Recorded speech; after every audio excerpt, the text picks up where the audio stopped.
J'ai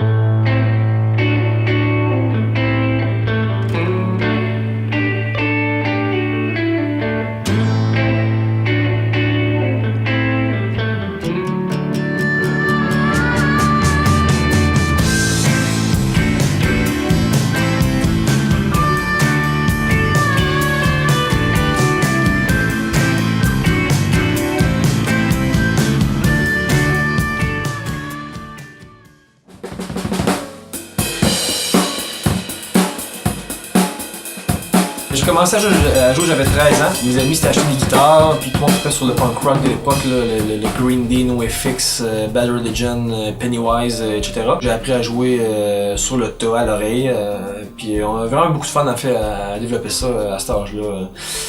Ça c'est environ de 13 à 15 ans, 15-16 ans.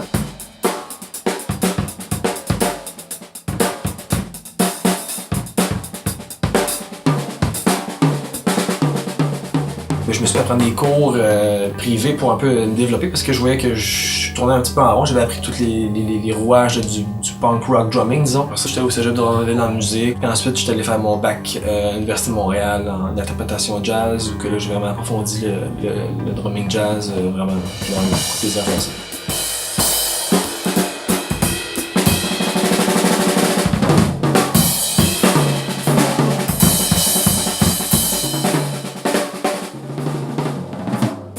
J'ai joué dans un band longtemps qui s'appelle Charcut, puis au travers de Charcut, j'ai rencontré toutes sortes de gens. Après l'université, j'ai commencé à jouer dans un band qui s'appelle Major Bidet, un band de pop rock, disons, pendant environ 2 ans. Puis après ça m'a amené à jouer dans un band qui s'appelle Power Up First. Avec eux autres, on a fait un paquet de shows à gauche et à droite. On a fait une petite tournée en France, festival de jazz.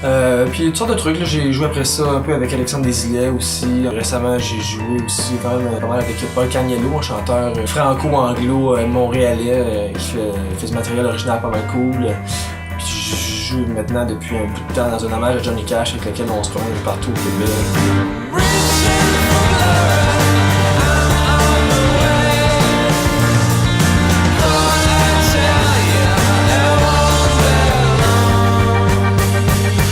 J'ai commencé à donner des cours de drum en 2002 chez EMF Musique à Chambly. J'ai pris beaucoup de plaisir à faire ça aussi. J'ai rencontré toutes sortes de personnes, puis c'est toujours des défis intéressants d'apprendre à essayer de prendre un élève qui est à un certain stade, puis essayer de l'amener ailleurs, puis de l'amener à se réaliser finalement. Puis après ça, ça dépend vraiment des élèves. Hein. Moi, si l'élève veut aller apprendre à jouer du métal, on va aller voir des trucs plus métal. Si il veut voir des trucs plus jazz, on va aller voir des trucs plus jazz. Ça dépend vraiment ce que l'élève recherche. Puis moi, je m'adapte à toutes les personnes pas mal. Et après ça, je trouve ça important que l'élève aussi trouve ce qu'il recherche. S'il a envie de travailler des affaires d'un band particulier, s'il fait un hommage à Led Zeppelin, on va checker vraiment les beats de Led Zeppelin.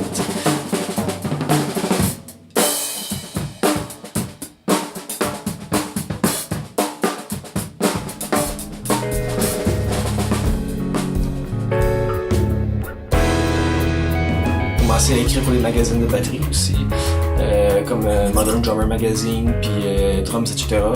J'ai un site web qui est au danielbedardrums.com. Là-dessus, en fait, il y a un peu de tout. Il y a une page nouvelle où je mets genre les derniers trucs que je fais, les trucs intéressants. J'ai mis une page récemment aussi avec des clips de presse, des trucs que j'ai publiés dans les différents magazines. Comme ça, les gens peuvent voir un peu qu'est-ce que j'ai écrit. Je pense embarquer dans le circuit des cliniques éventuellement, puis aller faire des cliniques genre au PSIC, qui est le Progressive Art Society International Convention. J'aimerais ça aller là éventuellement. J'aimerais ça aller faire des cliniques pour une compagnie de drum un peu partout dans le monde. J'aimerais ça faire ça, puis continuer d'écrire pour les magazines, puis me répandre de façon internationale aussi. J'aimerais ça commencer à toucher à ça.